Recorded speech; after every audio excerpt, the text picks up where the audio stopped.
প্রিয় দর্শক, আজকের ভিডিওতে আমাদের জীবনের সমস্ত গুনাহসমূহ ক্ষমা হয়ে যাবে। যত গুনাহ আছে সমস্ত গুনাহ ক্ষমা হয়ে যাবে এমন একটি ছোট দোয়া আজকে আমি আপনাদের সঙ্গে শেয়ার করব ইনশাল্লাহ। প্রিয় দর্শক, এই দোয়াটি পাঠ করলে শুধু গুনাহসমূহ ক্ষমা হবে না, আল্লাহ সুবহানাহু ওয়া তাআলা এই দুনিয়ার যাবতীয় বিপদ আপদ আলা বালা মুসিবত হতে আল্লাহ পাক নিরাপদে রাখবেন।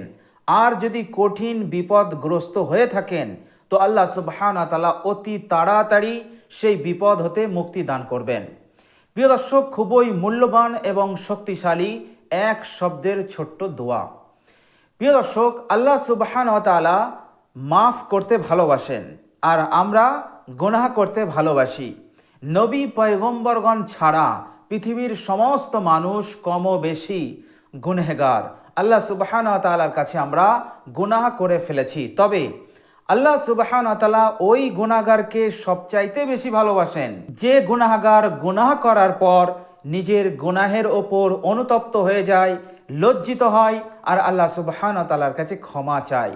আল্লাহ সুবহানাহু ওয়া তাআলা সেই গুনাহগারকে তিনি অত্যন্ত মহব্বত করেন, অত্যন্ত ভালোবাসেন। প্রিয় দর্শক, আল্লাহ সুবহানাহু ওয়া তাআলা সেই বান্দাকে কতটা মহব্বত করেন, কতটা খুশি হন দেখুন। কোনো মায়ের এক সন্তান সেই সন্তান নিখোঁজ হয়ে যায়। 8 বছরের সন্তান নিখোঁজ হয়ে যায়। 1 বছর নয়, 2 বছর নয়, 10 বছর পার হয়ে যাওয়ার পরও সেই সন্তানকে মা আর পায়নি। তাহলে সেই মা কতটা চিন্তিত, কতটা পেরেশান থাকবে।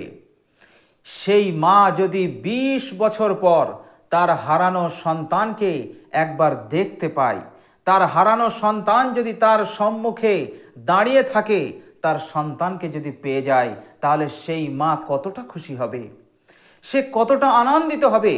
এই আনন্দের, এই খুশির কোনো ঠিকানা থাকবে না। কেন? যে 20 বছর পর তার নিখোঁজ সন্তান আজকে তার সামনে হাজির, তার সন্তানকে সে পেয়ে গেছে। তো সেই মায়ের খুশির আনন্দের কোনো ঠিকানা থাকবে না। তো আল্লাহ সুবহানাহু ওয়া তাআলা যখন কোনো বান্দা গুনাহের ওপর অনুতপ্ত হয়, লজ্জিত হয়, তো আল্লাহ সুবহানাহু ওয়া তাআলা এই মায়ের চাইতেও কোটি কোটি সহস্র কোটি গুণে বেশি খুশি হন, বেশি আনন্দিত হন। বলুন সুবহানাল্লাহ। তো প্রিয় দর্শক, আল্লাহ সুবহানাহু ওয়া তাআলা এমনই, তিনি দয়াশীল এবং দয়াবান।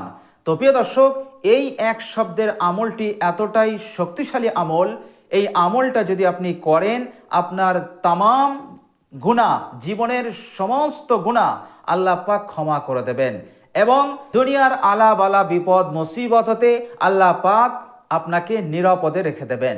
প্রিয় দর্শক, সেই এক শব্দের দোয়াটি কিভাবে পড়বেন, কতবার পড়বেন? প্রিয় দর্শক, আপনি প্রত্যেক দিন যখন ইচ্ছা তখনই আপনি পড়তে পারেন। সকালেও পড়তে পারেন, সন্ধ্যাও পড়তে পারেন, বসে বসেও পড়তে পারেন, দাঁড়িয়ে দাঁড়িয়েও পড়তে পারেন। কিন্তু যখন আপনি পড়বেন তখন অনুতপ্ত হয়ে, লজ্জিত হয়ে আল্লাহ সুবহানাহু ওয়া তাআলার সন্তুষ্টির উদ্দেশ্যে এবং অত্যন্ত আন্তরিকতার সহিত আপনি পড়বেন। আপনি পড়বেন মাত্র 100 বার। আর দোয়াটি হচ্ছে ইয়া আফুউন, ইয়া আফুউন, ইয়া আফুউন। এইভাবে করে আপনি পড়তে থাকুন। চলতে ফিরতে, উঠতে বসতে আপনি যখন ইচ্ছা এটা পড়তে পারবেন, কারণ দোয়াটি খুবই সহজ, খুবই সহজ, সকলেই পড়তে পারবেন। তো প্রিয় দর্শক, এই সহজ দোয়াটি আপনি বেশি বেশি পড়তে থাকুন।